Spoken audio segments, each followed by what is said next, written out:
భద్రాద్రి కొత్తగూడెం జిల్లా అశ్వాపురం మండలం మిట్టగూడెంలో గల మిషన్ భగీరథ ఫిల్టర్ బెడ్ లో పనిచేస్తున్న కాంట్రాక్ట్ కార్మికులకు గత 5 నెలలుగా జీతాలు ఇవ్వలేదు అని కార్మికులు గత 30 రోజులుగా వివిధ రూపాల్లో నిరసన తెలుపుతూ అశ్వాపురం మండల మెయిన్ సెంట్రల్ సిఐటియు యూనియన్ జిల్లా నాయకులు గద్దర్ శ్రీనివాస్ ఆధ్వర్యంలో ర్యాలీ నిర్వహించి 5 నెలలుగా పెండింగ్ లో ఉన్న వేతనాలు చెల్లించాలని నినాదాలు చేస్తూ నిరసన వ్యక్తం చేశారు. ఈ కార్యక్రమంలో mission Bhagiratha filter bed contract కార్మికులు పాల్గొన్నారు.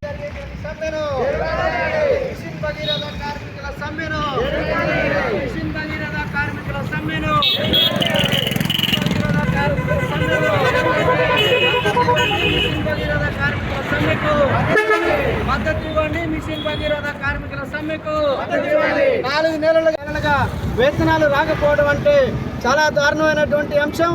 అట్లనే అధికారులు చెప్తా ఉన్నారు, కాంట్రాక్టర్లకి మేము బిల్లులు ఇచ్చాము అని చెప్పేసి.